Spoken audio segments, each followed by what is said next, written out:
Thixo. Andizindodwa moyo ingcwele naba abantwana bakho bagcwele kulomnquba Thixo wami. Naba abantwana bakho abangcwele Thixo wami. Xa izawuqala lenkonzo moyo ingcwele. Lenkonzo yasekuseni Thixo wami. Apho Thixo wami bazawubheka emangcwabeni omama. Ndithi Somandla hlala nabo Thixo. Ubapha amandla emandleni Thixo.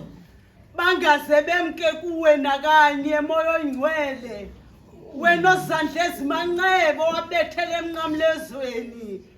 Wafa ngenxa yethu ukuze siqolele izono zethu. Walenga Thixo kulomnqamlezo kwintaba yokhakhayi Thixo. Wavuma moyo ingcwele. Nceda ke Thixo naba abantu bakho Thixo. Balangazelela wena Thixo, zinqaniwe inhliziyo zabo Thixo. Abanye Thixo beze kuwe Thixo kuba besazi bunguThixo wena ozabenzela konke abakucelayo moyo ingcwele. Ndicela wena ke Thixo kuba wena uthetha uhamba Thixo kuqala khazuka ikusele lingcwele Thixo. Waduduma moyo ingcwele boyika abantu Thixo. Kuba Yehova kuqhonywe umuntu ongafanelekile moyo ingcwele. Kodwa wena uzivubile Thixo izono kuba ubufuna sihlanjwe izono zethu. Chize ngelo gazi lakho elinqabileyo ke Thixo kuseni kanje moyo ingcwele. Sesithi Thixo wami xa singena kwiminqumo yethu Thixo, sivume Thixo. Sithi noba simbonanga ngamehlo enyama simbonile. Siyakholwa kuwe moyo ingcwele. Siyavuma ubunguThixo wamazulu. Sincede ke Thixo. Sibe njengawe moyo ingcwele. Singalulahla ukholo lwethu Thixo. Sihleli sithembele kuwe moyo ingcwele. Kuba kuwena kuthiwa ngaphambi kokuba wenze nenye into Thixo wami uthandaza moyo ingcwele. Wafika Nkosi yami ezindaweni uphilisa iziqhwala imilwele Thixo wami. Bephila abantu bakho ngokuba Thixo wami wena nguThixo othembekileyo. Nazi inkokheli zethu ke namhlanje Thixo wami. Sinazo apha kule nkonzo Thixo wami. Kabapha amandla Thixo. Uba protected Thixo ubachize ngegazi lakho elinqabileyo Thixo. Kuba basebenza umsebenzi wakho moyo ingcwele. Benze yakho intando moyo ingcwele. Sipha amandla ke Thixo wami. Sipha amandla Nkosi yami. Khusele nabantwana bethu Thixo wami, abantwana basixakileyo maxa wambi Thixo. Abanye Thixo bafuna imisebenzi moyo ingcwele. Abanye Thixo wami bafuna izikolo Thixo wami kudala besiya kwi-universities Nkosi yami abafumani nanye. Kodwa Thixo ngalonyaka ka-2025 Thixo zothi xa kuvula izikolo Thixo wami kunyaka ozayo Thixo ubabone Thixo. Abaswele imisebenzi babona. Abanhliziyo zibuhlungu Thixo kuba zibabuhlungu inhliziyo Thixo. Udumoshwe ngabo zalana nabo Thixo ababefemelo bathembileyo Thixo.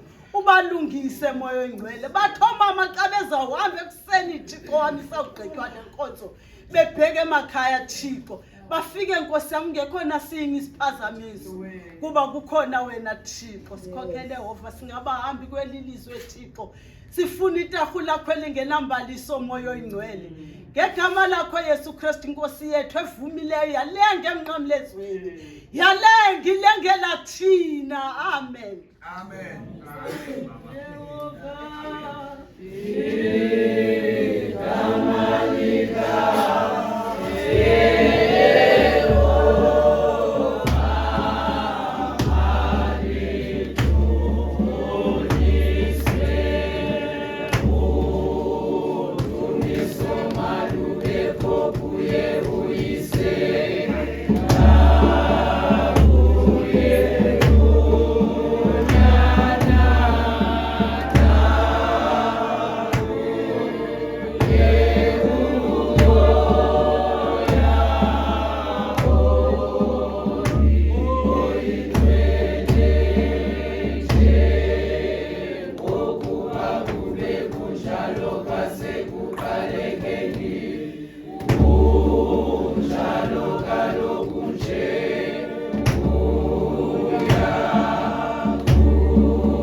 sifunda ke isifundo sethu saba sizoqala nesokugqibela kula ncwadi kaMarko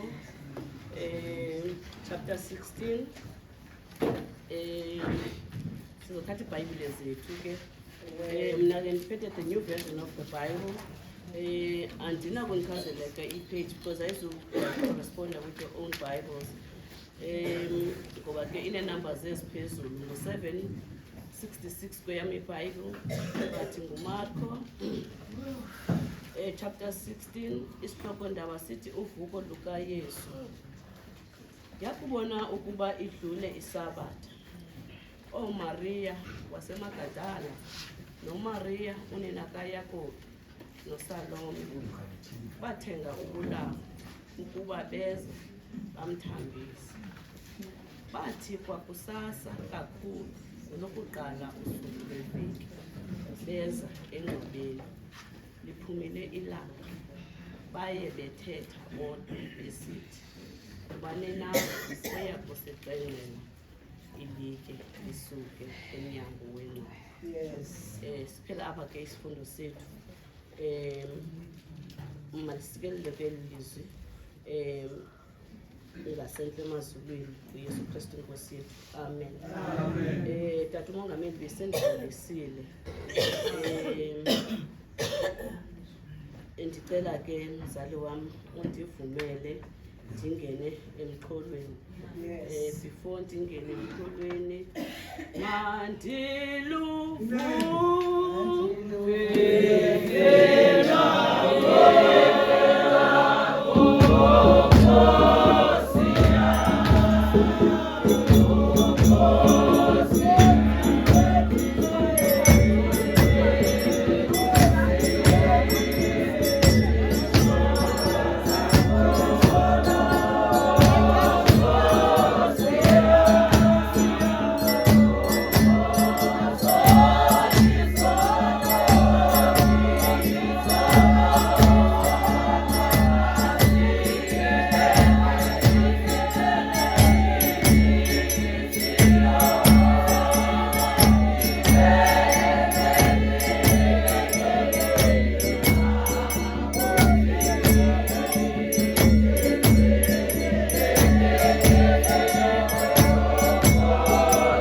sizawubambelela kuyo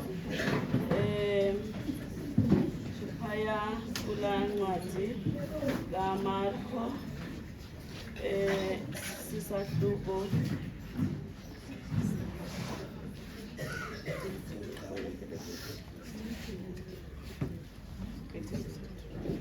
sisahluko sesithathu. Baye bethetha bodwa besithi ukuba nina uya kusiqengqela ilike lisuke emnyango wengcwaba. Mandijoyine xa andibala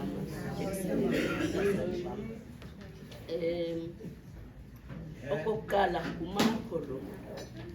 uMarko it's one of the Gospels. Yes. We have got 4 Gospels. As Gospel zethu zine uMarko kuthiwa yeyona gospel imfutshane kakhulu ngababhali.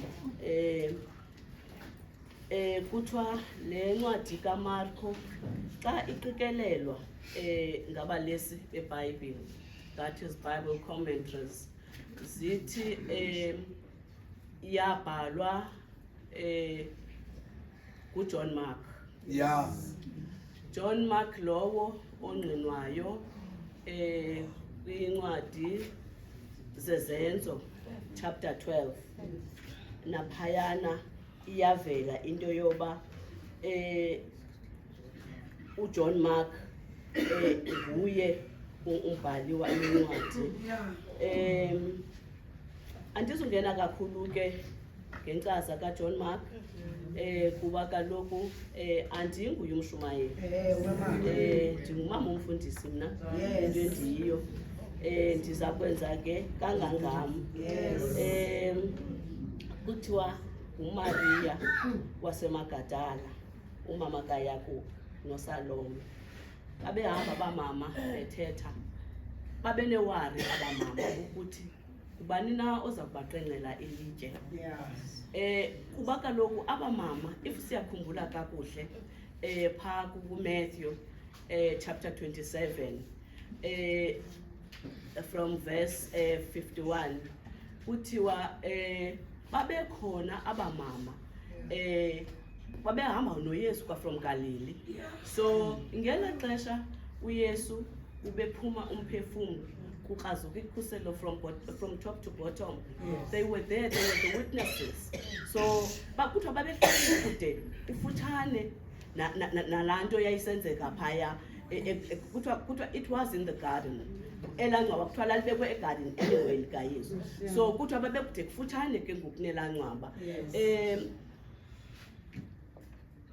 Kuthiwa babenewari yokuba ngubani na uzobaqengqela eli litye. Eli litye ke bazali bam, we have got different types of amatye. Bona babenexhala lokuqengqela ilitye physically engcwabeni because kaloku because babemthanda uYesu.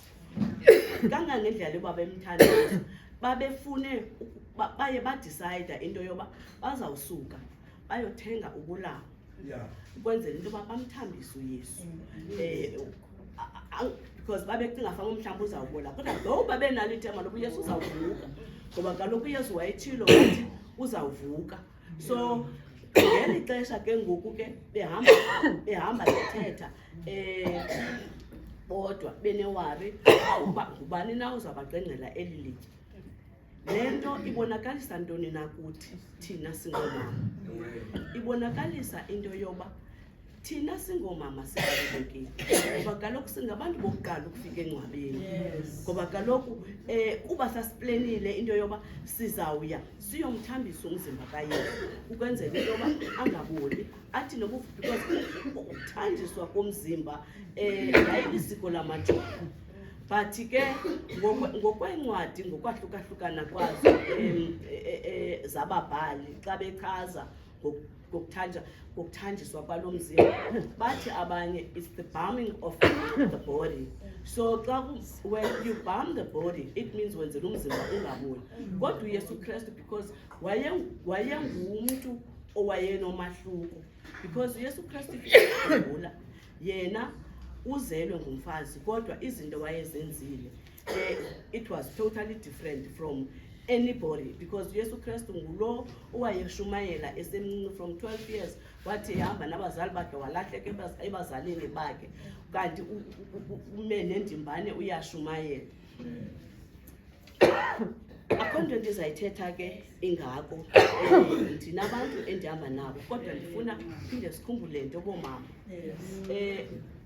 Amatye la singabazali. Omama baba nelitye ngo-1956 elalibathwele libaphethe libahleli emagxeni. They went to Pretoria ngenxa yebhasi.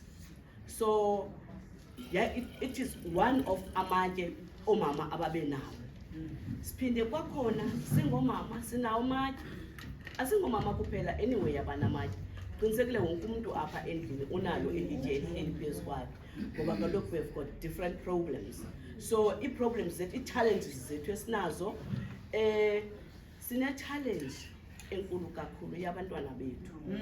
Abantwana bethu abangamameliyo uthi uthetha nje nomntana abebheka ngapha yena. So yonke ke loo nto leyo ngokokuba siyasavula siyasawitnessa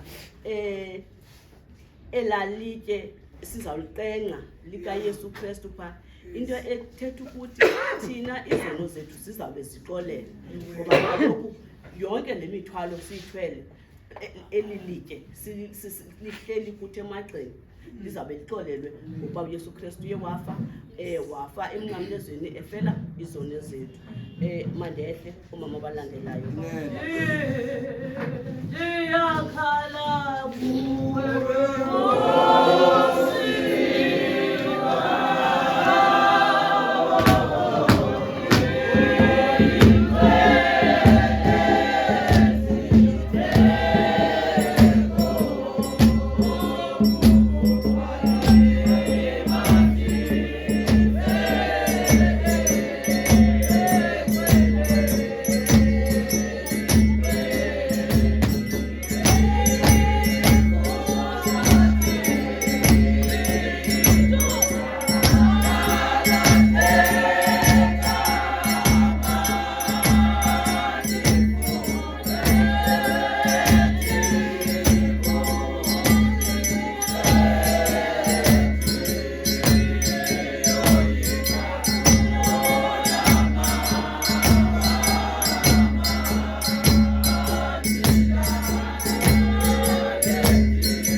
Oba uMakhosa esekethe. Ndibulise utata uNobhala. Ndibulise utata uNondyebe. Ndibulise utata uVice, utata Bashumayeli nabashumayeli bonke. Ndibulise utata uVice, utata namadodana onke. Ndibulise umama umongameli. Ndibabulise bonke umama umongamelikazi. Ndibulise omama uNobhayibheli. Ndibulise umama uVice netafile yakhe yonke. Ndibulise imanyano yonke. Ndibulise uVice, ubrother Vice, Leaders. Did one way?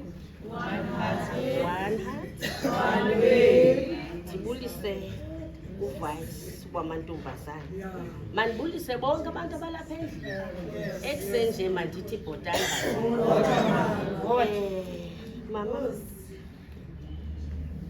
amazwi apha kuMarko 6:6, unkolo othethayo ivesi 3, ithi ngubani na ozawusiqengqela ilitye. Andizungena kuMarko mama, songenele kuMarko. Into endizawuyithetha mna yinye nento endiyaziyo ngomama abathetha la mazwi. Omama Maria basemagadani bawathetha la mazwi besendleleni eya engcwabeni likaYesu. Owona nobangela uba mabuzane lo mbuzo ngoba lana amazwi ngamazwi angumbuzo. Owona nobangela uba babuzane lo mbuzo kungoba babelibonile ubukhulu belitye lisemlonyeni lengcwaba.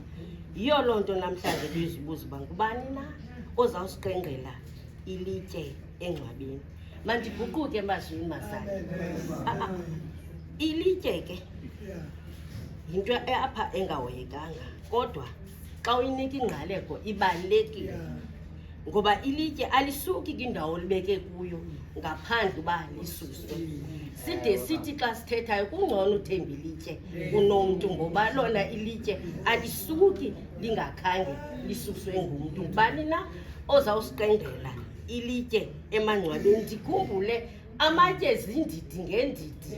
Mama uVice, xa uzawukwakha indlu eneseko esomeleleyo uye uhambe ufune amatye, ngoba kaloku wena ufuna indlu eneseko esemeleleyo.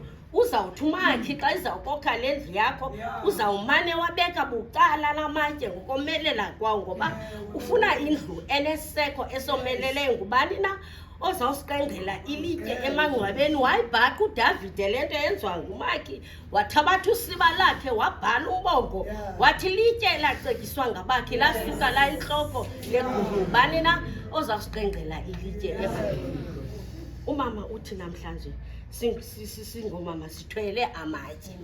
Ingxaki ke umntu othwele ilitye mama uVice, ngoba uThixo umbhaqa umntu onjalo uKhayeni athi awusondela kuye afike exakanisekile ethwele amatye, asondele kuye athi xa emlungisa athi isono sibuthamile mnyango, simele wena okokuba usilawule. Ngubani ozawusiqengqela ilitye emangcwabeni? Mama uVice kuziswa apha umama eqhutywa ngamadoda amakhulu amzisa apha phambi koYesu, emtyhola esithi wonile. Athi xa efika phambi koYesu aqala odlala umgaqo wabo, bathi Nkosi, lona umama uyophula imithetho yethu esasinikwe ngumniki mthetho wamaSirayeli uMoses. Athi uYesu Kristu akuyivala imithetho wayithoba intloko yakhe wabhala phantsi ngomnwe. Ngubani na ozawusiqengqela ilitye emangcwabeni? Ngenxa yoba babengayazi ukuba yonke le nto ithetha uthini. Bemana ukuthi Nkosi, ude uthini nukumgweba? Athi xa iphakamisa intloko yakhe athi osukuba ke nasono bakathathi ilitye agibisele. Ngubani na ozawusiqengqela ilitye emangcwabeni? Bawuthi mama uVice bawulive ilizwi baguquka, bamshiya yedwa lo mama, yangathi ngoku kufike ukukhanya phezu kokumnyama ngokumnyama bumelani nokukhanya okusuka ngasentla bamshiya yedwa. Uthi uYesu xa emfumana eyedwa lo mama athi abasekho abamangaleli bakho, athi nam ndingumgwebi, hamba ke ungabuye wone. Unjalo ke umuntu oqengelwe ilitye Mama uVice ubonakala ngeempawu ezintathu. Iphawu lokuqala xa uqengela ilitye liyasinda, ubonakala ngoxolo. Usondela apha uDavid xa ibona inhliziyo kakumkani Nebukadnezar uzele ngamatye Mama uVice, wathi ayijonga uba ayizelanga nje kuphela ngamatye, seyide izwele uburhalarhume waguqukela kuThixo wathi, Nkosi hlamba le nhliziyo uyenze ngcwele ngoba yonakele uzungaphelele kuyihlambeni le nhliziyo, usuyinika uxolo, uyinika uthando, uyinika ububele khona ukumntwayo ubomi bakhe buzokwazi ubhalansa. Ngoba xa unganazi intathu uthando, ububele, uxolo, ubomi bakho abubhalansi. Ngubani na ozawusiqengela ilitye emangcwabeni? Lithuba eli bazali sithe xa singena kulo nyaka sathi lona unyaka ka-2025 ngunyaka wethemba bazali. Elowo nalowo makasondele kuThixo nelitye lakhe asondele kuyathi, Nkosi ndizinekela kuwe ngentliziyo yam yonke khona ukuze uzondiqengela ilitye, ngoba amatye ayasinda bazali. Amatye esiwathweleyo bazali asenzela idonga phambi koThixo sizokwazi, asikwazi uyibona impumelelo yethu sihleli phezu kwayo, ngoba kaloku sihleli namatye wethu asizi phambi koThixo asiqengele. Simane ukuthi asincedekanga imisebenzi yam ndibanjwe kanye zisiphoso. nguThixo yedwa ke umntu oqenga amatye ezinhliziyweni, nguye yedwa umntu osothulela imithwalo esiyithweleyo. Lithuba eli ukuzenzela umahluko, usondele kuThixo akuqengela amatye. Akekho omnye umntu oqengela ilitye, nguye yedwa uThixo umqengi wamatye. Uthi ngenye imini uSamuel xa wabona amaSirayeli uba ahlesenyuka abhidekile, wasondela kubo wawamisa, wabakhumbuza into eyayithethwe kuThixo mhla ebakhupha kwilizwe laseYiputa. Wathi, izimise inhliziyo zenu kuThixo. Bathi Samueli suba sasishiye, hlala nathi ngoba ilanga litshonile. Wathabatha ithole lenyayo wenza idini elinyuka. Wathi uThixo wawuliva ivumba, waguqula ubuso bayo, waguqukela kumaSirayeli. Wathi ukuthandaza kwenu ndikuvile nokudarhuzisa kwenu ndikuvile. Sabonakala phi isandla sikaThixo? Wathi uSamuel wasibona isandla sikaThixo, wathabatha ilitye walimisa phakathi kweMizpa neSheni. Lavela lapha eligama lithi Ebenezer. Kude kwalapha uThixo esinceda. Ngubani na ozawusiqengela ilitye Mama uVice? Akekho umntu onosiqengela ilitye ngaphandle koThixo. Le nto ndiyifanisa naxa uqaqanjelwa lizinyo, ude uyifake yonke into, ufake igrandpa idiqhele, kodwa uyayazi uba ukhona indawo, ikhona identist yokhupha izinyo elomeleleyo. nguThixo yedwa ke oqenga, masingazixakanisi sizithwaleni imithwalo. nguThixo masisondele kuThixo asiqengele amatye wethu. Bulula ubomi xa siqengelwe amatye, bulula ubomi. Ithi noba into seyisiza uqomba le nto uzanilimaza ngokwasemphefumleni ifike iphele, ngoba kaloku wena ufike waqengelwa ilitye. Ubani na ozawusiqengela ilitye? Intombi kaLabhani ibuya emadlelweni, ibikade isokola useza imfuyo kayise. Ngemini yodwa yaqengelwa ilitye. Athi uyise xa ibona isiza wafika inomohluko. Yathi xa isondela kuyise yangathi iyadlisela. Uthe sayijongile uyise le nto uba akafani neentsuku eqhela ufana ngazo. Yathi xa isondela kuyise yangathi iyadlisela, yanga ayithi ndibonele noYehova uThixo wam wawuhlengula umphefumlo wam. Ungahlangula nawe ngosondela kuThixo akuqengele ilitye. Akekho omnye umntu oqengela ilitye ngaphandle koThixo. Masoneleni ngala mazwi ngoYesu Kristu Nkosi yethu. Amen.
ngoba amadodana onke ndibulise ootata bonke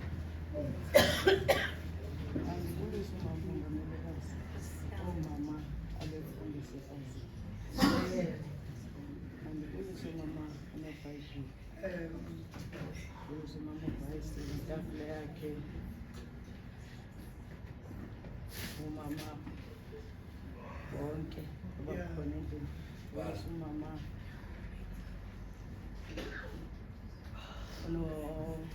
amalungu endelo mandibulise usister Vayisi wamantombazana namantombazana onke ndibulise ubrother Vayisi olutsha lwakhe lonke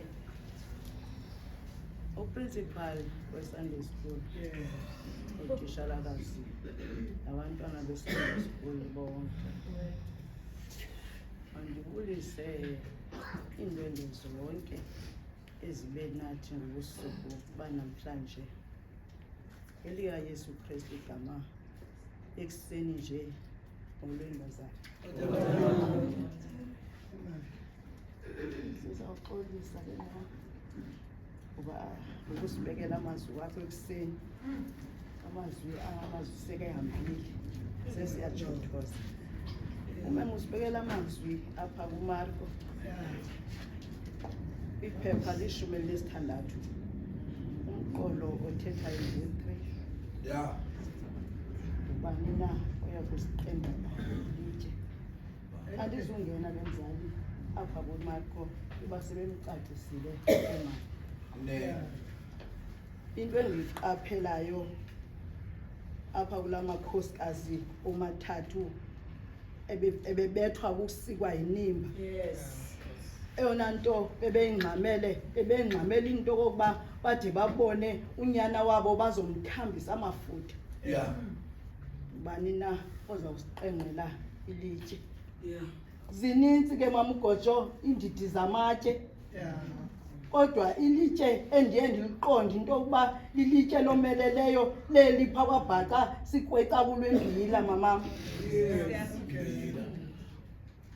eli litye elibekiweyo phayana benze isiqinisekiso sokuba uYesu uvalelekile bani na ozokusiqengqela ilitye ude kwabekwa nomlindi oza kuligadela ilitye uba liphazamiseki kodwa ngenxa yento yoba umntu oqengqele ilitye ngulobe ngaphakathi engcwabeni bani na oza kusiqengqela ilitye sinamatye bomama ezinhlizweni amatye wethu ahlukahlukene xa icacisa apha omama indaba zamatye umntu ke ofuna ukususela ilitye ngumntu ongathethi yonke into umuntu ufuna ukususelwa ilitye enhlizweni yakhe ngumuntu ongabhekabheki ngumuntu ongahlaliyo embuthweni yabagxeki yiyo loo nto athi umprofethi uMika xa ebhalela ibandla laseKolosi athi ke mna ke athi ndiyakulinda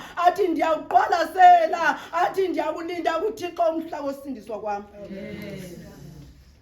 bani na oyakusiqengqela ilitye usemveni kokuba uYona esindwe lilitye waphambuka endleleni wathi wayaba semlonyeni wenhlanzi kodwa ndithanda into enye uthe esawufika phayana wacinga ukhona uThixo ikhona ilitye nokuphephela kulo uthi ndakhala kuYehova ndisembilini wenhlanzi athi uYehova uThixo wandiphendula athi ndandikwela abafileyo athi waliva ilizwi lam athi uIsaya unyana kaAmosi xa ezama ukumcacisa lo mnikazi osisusela ilitye athi ukhulo kwegatya phambi kwakhe athi ukunjengesihlahla esikhule emzweni lomqwebethu athi udeliwe ushiywe ngabantu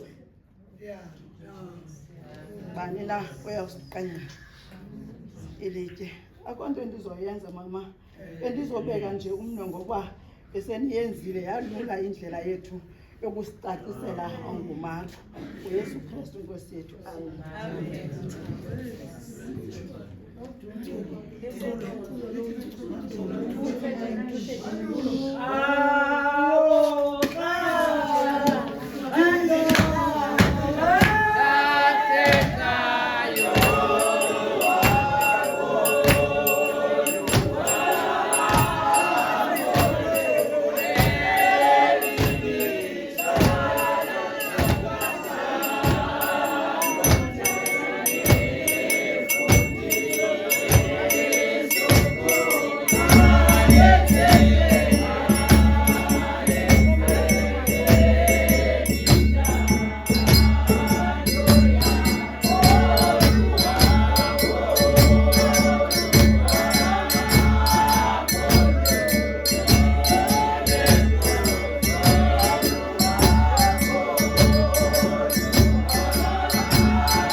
umongameli esecaleni kwakhe.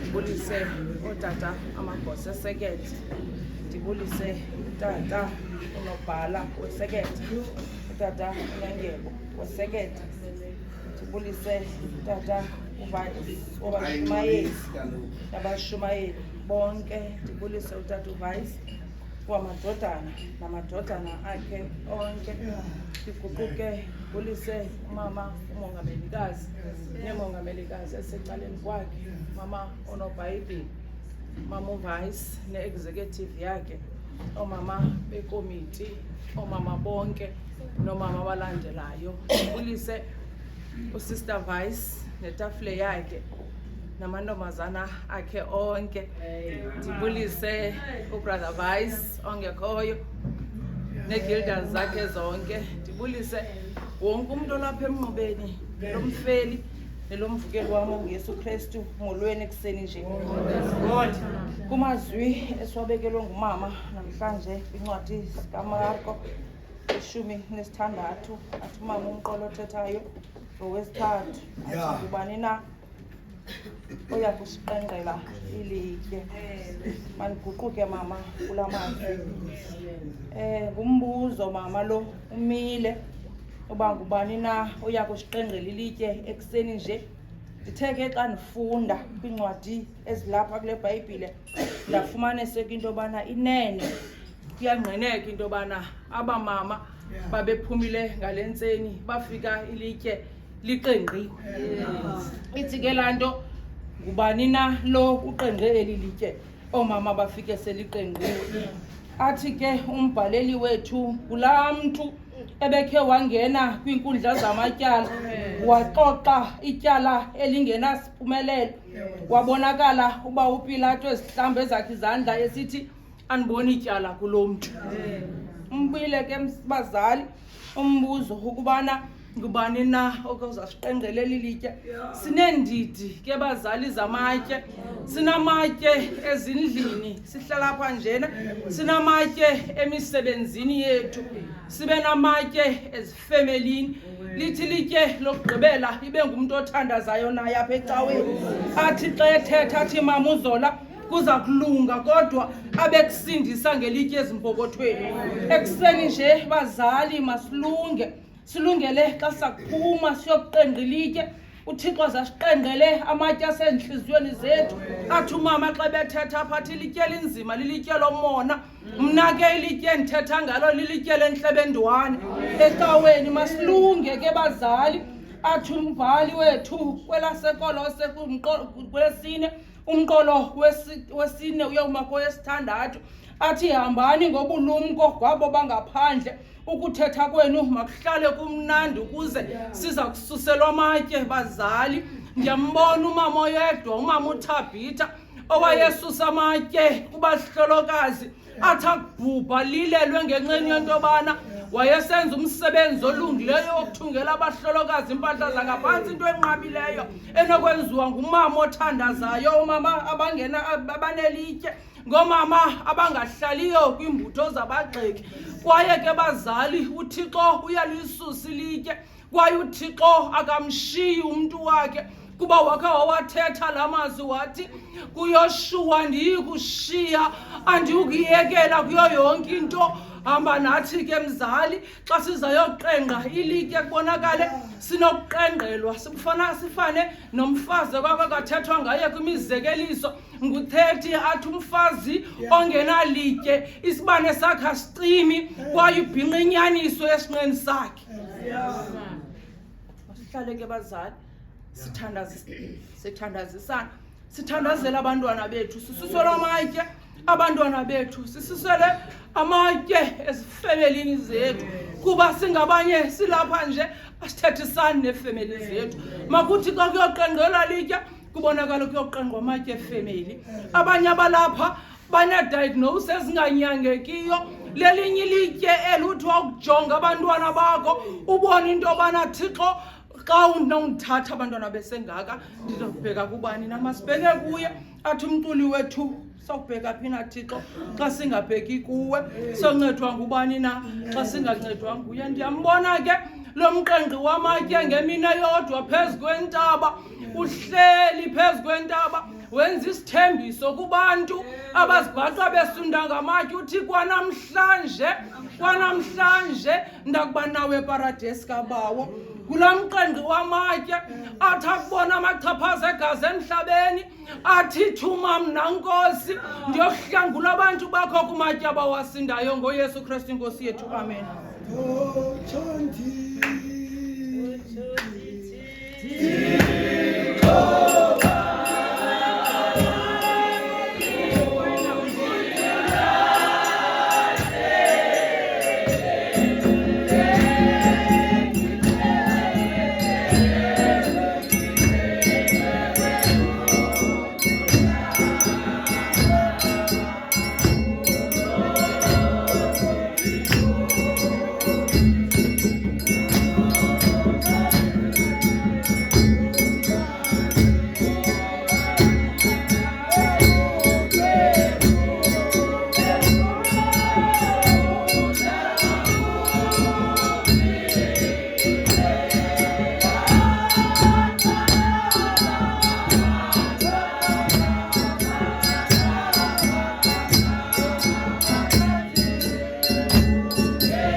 ngoMaria waseMagadala, uMaria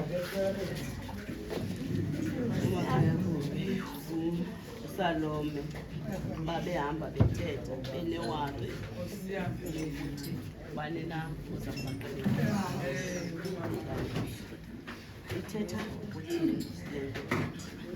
ithetha ukuthi uYesu isono zethu sizabe siqonde ezi. Siza kuphuma tata, siza kuphuma siye engcwabeni siyoliqenqa litye physically siyovusa uYesu ngokwethu, because xa sisuse elalitye kulapho sawuthi simbone ukuthi uYesu uvukile. Sizawuphuma ke boomama, cela silayite namakhandlela ethu.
Yeah.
ntoni na apha sazi ke thina sifuna uyesu wathi uvukile uyesu yakhona segalile